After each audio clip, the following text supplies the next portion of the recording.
Good morning, student of class 7th. How are you all? I think you are fine. Today we will continue. We will start a new chapter, algebraic expression. You have studied algebraic expression in previous class 6. Okay. So we will explain some important terms quickly. First one is variable. What is a variable? Variable means every unknown value. We have to find. ऐसी value जो हमें find करनी होती है वो variable कहलाते हैं. ठीक है. कांस्टेंट मैंने मतलब फिक्स्ड वैल्यू. ठीक है.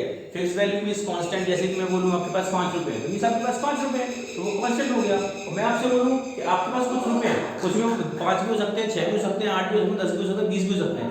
कोई फिक्स तो पता तो नहीं है हमें कितना रुपए हैं, कुछ भी हो सकते हैं. उसकी वैल्यू में हमें पूछ रहे. जैसे मैंने बोला कि राहुल के पास कुछ रुपए हैं, अब मैं पता करूं कितने हैं, तो मैं जाऊंगा राहुल के पास. राहुल भाई कितने रुपए तुम्हारे पास? हो गए 5 रुपए. तो भाई 5 रुपए हो गए 10 और 10 है. मैंने वैल्यू पता की उसकी, तो ये हो गया वेरिएबल. और जब मैंने बोला राहुल के पास 20 रुपए, सबको पता है 20 रुपए, तो 20 रुपए इज अ कांस्टेंट. मतलब every fix value is called a constant, every unfixed value is called a variable. Variable we have to find और constant is a fixed value. ठीक है. उसके बाद आता है आपका टर्म्स. algebraic एक्सप्रेशन में टर्म्स होती है कुछ. किसी में एक टर्म होती है, किसी में दो टर्म होती है. अगर सिंगल टर्म है तो मोनोमियल है, डबल टर्म है तो बाइनोमियल है, तीन टर्म है ट्राइनोमियल है. ठीक है. ये होते हैं फैक्टर्स. सॉरी कोफिशिएंट किसी भी नंबर का न्यूमेरिकल वैल्यू. एक न्यूमेरिकल कोफिशिएंट होता है, इसमें नंबर्स होते हैं. ठीक है. और एक अल्फाबेटिक मतलब अल्फाबेटिक और कोफिशिएंट होता है, इसमें आपके अल्फाबेटिक ऑर्डर होते हैं. तो ठीक है. ये था हमारे इंपॉर्टेंट टर्म जो आप क्लास 6 में अपने पढ़े होंगे. और वहां पे एक्सरसाइज को देखते हैं, फिर बाकी चीजें समझते चले जाएंगे. Okay student. तो let's see question number 1. Question number 1 में क्या दिया गया? Get the algebraic expression in the following case using variable constant and arithmetic operation. मतलब वेरिएबल कांस्टेंट और अरिथमेटिक ऑपरेशन का यूज करके हमको अलजेब्रिक एक्सप्रेशन क्रिएट करनी है. देखो वेरिएबल कांस्टेंट आप जानते हैं, अरिथमेटिक ऑपरेशन मतलब प्लस माइनस डिवाइड और मल्टीप्लाई. तो let's C first subtract of z from y. Subtract of z from y मतलब y में से हम z को सब्ट्रैक्ट कर देंगे. b देख लीजिए.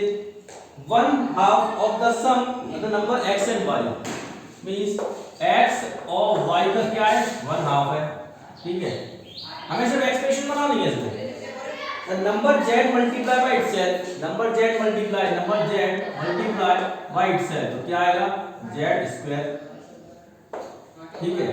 b देख लीजिए. 1/4 the product of p and q. p q का 1/4 तो p q का 1/4 मतलब 1/4. e देख लीजिए. Number x and y both square and added. x और y को दोनों को स्क्वायर करो, ऐड कर दो. देखो x square plus y square. f देख लीजिए. The number 5 added to 3 times product of number m and n. देखो 3 mn में क्या प्लस करना है? 5 प्लस करना है. जी देख लीजिए.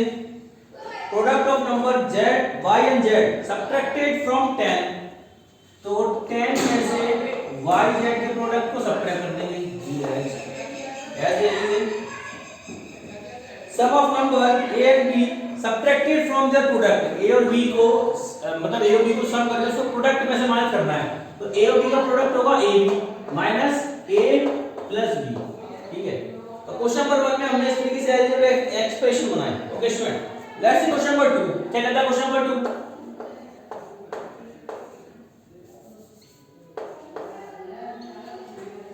फर्स्ट वाला identify the terms and their coefficient to following expression. Show the factor tree diagram. देखो फैक्टर ट्री डायग्राम बना के बताना है. तो जैसे कि इसका फर्स्ट देखेंगे x - 3. तो देखो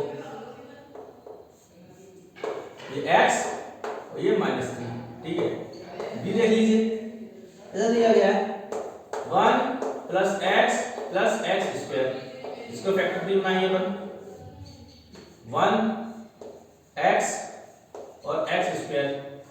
ये क्या जाएगा फिर? इसको ऐसे कर दो. ठीक है. x और x. ठीक है. c देख लीजिए. इसका y - y³ तो क्या होगा?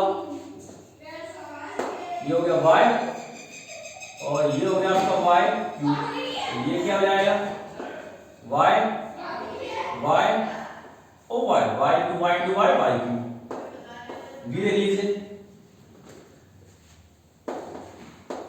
5xy square plus 7 square Y. तो देखो क्या होगा ये हो जाएगा 7x स्क्वायर वाई, ये हो जाएगा 5xy स्क्वायर। ठीक है, अब ये 5x y और y और ये 7x x और y। ठीक है, ऐसे इसका फिफ्थ करेंगे। सेकंड देख लीजिए इसका, सेकंड लिख रहा है identify the terms and their factors in express the given below. Terms और फैक्टर्स लिखने हैं तो मुश्किल ये क्या बना लेंगे स्टूडेंट।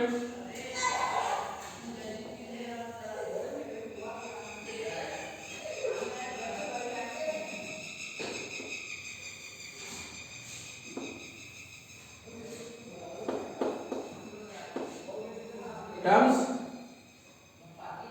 एंड फैक्टर्स और एक्सप्रेशन।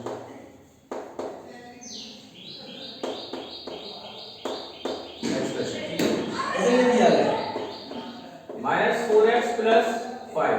टर्म्स क्या होगी, ये होगी -4x, एक होगी 5। फैक्टर क्या होंगे -4 और x और 5।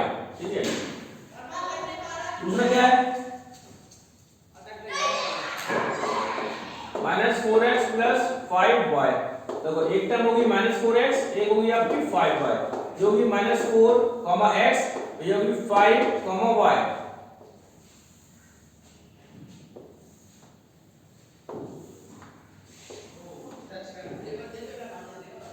ठीक है स्टूडेंट, तीसरा देखिए 5y प्लस 3y स्क्वायर। दो टर्म है, एक 5y प्लस 3y, एक टर्म होगी 5y और होगी 3y स्क्वायर। इसको होगा y, 5, 3, y, 1। ठीक है स्टूडेंट, इस तरीके से आपको बाकी इंग्लिश के सारे बनाने हैं। ठीक है, ये था क्वेश्चन नंबर 2। अब हम करते हैं क्वेश्चन नंबर 3। बाकी सारे आप करेंगे student. Identify the numerical coefficient of, numerical coefficient करना है other than the constant, constant को छोड़कर इन द फॉलोइंग एक्सप्रेशन। देखो इसमें भी टेबल बनेगी।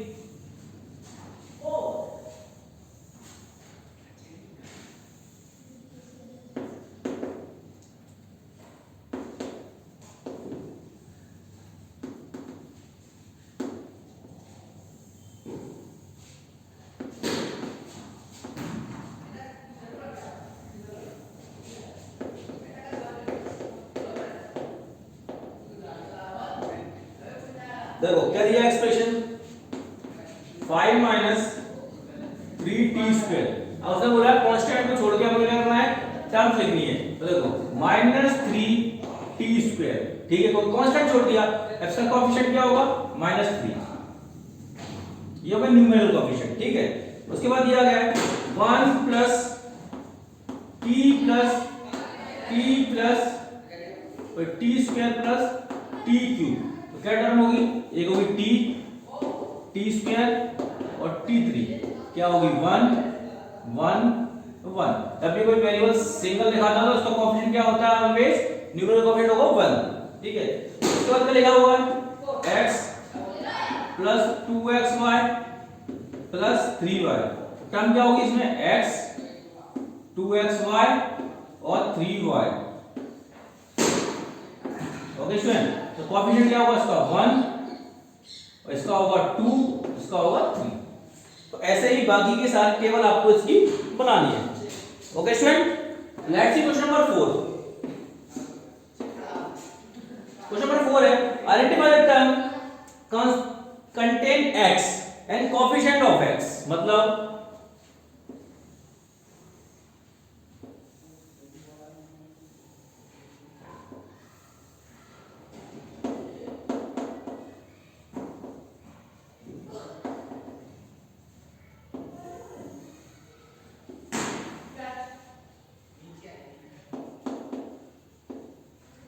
term with x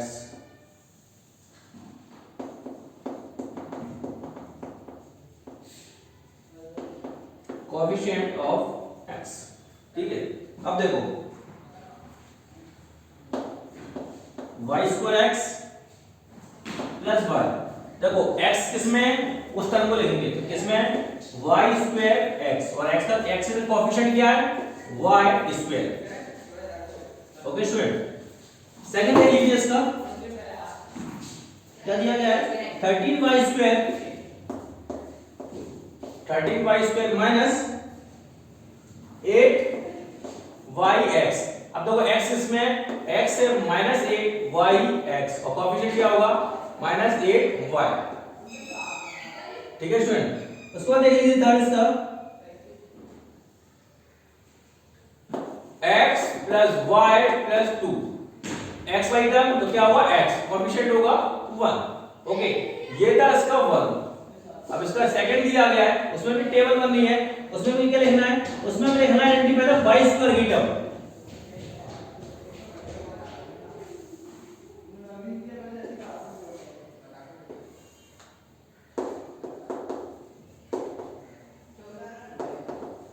expressions term with y square and coefficient of y square। ठीक है, अब देखो फर्स्ट टर्म क्या दी गई है, 8 माइनस एक्स वाई स्क्वायर, क्या होगी, एक्स वाई स्क्वायर, क्योंकि हमें इसके लिए वाई स्क्वायर वाली टर्म लिखनी है, कोएफिशिएंट क्या होगा, माइनस एक्स। ठीक है, उसके बाद क्या दिया गया, 5y स्क्वायर प्लस 7x, हमें इसमें y स्क्वायर वाली टर्म लिखनी है, तो 5y स्क्वायर, कोएफिशिएंट क्या होगा, 5। ओके स्टूडेंट, तो बाकी के सारे क्वेश्चन एज इट इज आप करेंगे। ठीक है, अब मैं आता हूं क्वेश्चन नंबर 5 पर।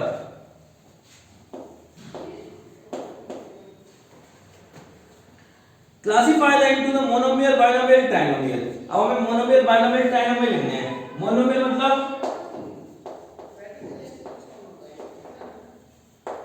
एक टर्म। ठीक है, तो मोनोमियल कौन से होंगे, y स्क्वायर 100 7mn, ये आपके मोनोमियल होंगे। ठीक है, अब binomial,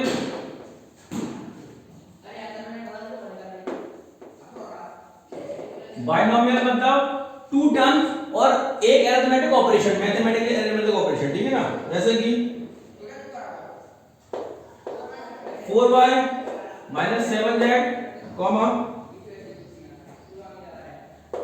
5 minus 3t comma 4p square cube minus 4p Q square comma a square plus b square comma z square plus z। ठीक है, अब ट्रायनोमियल क्या होगा, इसमें 3 टर्म और 2 mathematical operation.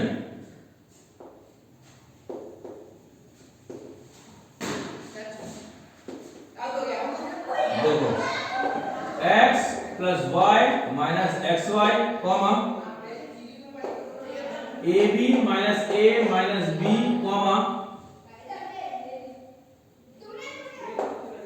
Z square plus z square minus 3z plus 8 comma 1 plus x square. ठीक है, ये क्या होगा आपका, ट्राइनोमियल होगा। ओके स्टूडेंट, ये क्या होगा, ट्राइनोमियल होगा। इसमें कितनी 3 टर्म और 2 mathematical operation. Okay, this is question number 5। Let's see question number 6। State whether the pair of the is और लाइक और अनलाइक। लाइक और अनलाइक पेयर लिख लें स्टूडेंट। देखो लाइक और अनलाइक पेयर कैसे होते हैं, जो कि सेम होते हैं। कैसे होते हैं, सेम होते हैं स्टूडेंट। लाइक मतलब सेम, है ना, जैसे कि ये 1 और 100 दिया, मतलब दोनों कॉफी वो कांस्टेंट है, सेम है। ठीक है, जैसे कि ये दिया गया, मैं बताऊं आपको, फर्स्ट दिया गया 1 और 100, तो दोनों सेम है, दोनों न्यूमेरिकल नंबर है। ये क्या होगा आपका, ये होगा आपका लाइक। ठीक है, बी देखो क्या दिया गया है, -7x, 5/2x, तो दोनों में x x है, ये क्या होगा, ये भी आपका लाइक होगा। सी देखो -29x -29y। अब देखो यहां पर x है और यहां पर y है, क्या वेरिएबल सेम है? ठीक है, नहीं है, तो क्या होगा? अनलाइक होगा ये। डी देखो 14xy 42yx। अब देखो क्या होगा ये बताओ, 42xy और कॉमा xy। हमें क्या देखना पड़ेगा? हमें ये देखना पड़ेगा कि क्या है दोनों में। देखो इसमें भी xy है और इसमें भी xy है, क्या हो जाएगा? ये भी आपको कैसा होगा? लाइव होगा। ये देख लीजिए 4m2p 4mp2। अब ये कैसे होगा बेटा? ये अनलाइक होगा, यहाँ पे m2p है, यहाँ पे mp2 है, ठीक है, कैसा होगा? अनलाइक। f देख लीजिए 12xz 12x2y2। अब देखो दोनों में x2 x y कैसी टर्म होगी ये बताओ? ये दोनों कैसे होगी? ये भी अनलाइक होगी, क्यों? क्योंकि यहाँ पर x y, यहाँ पे x2 y2 है। Okay student, let's see question number 7। Identify the like term in the following. Like term बताइए देखो।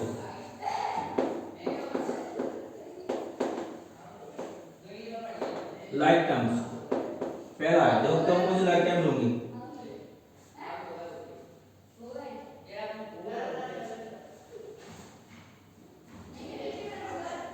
देखो 8x2 comma -11x2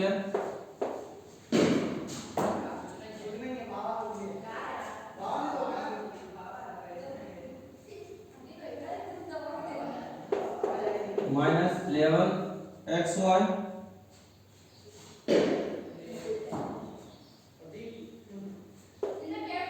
comma 2xy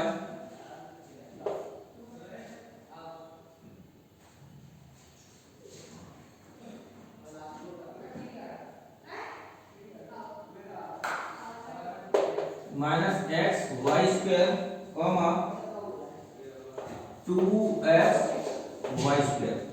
ठीक है, और ऐसे ही सेकंड वाले में आपको लाइक टर्म आपको लिखनी है। ओके स्टूडेंट, तो ये exercise we finish. Tomorrow we will do 12.2। Till then have a great day, have a nice day. और आपको कोई परेशानी हो तो आप मुझसे पूछ सकते हैं। Then good bye, good day.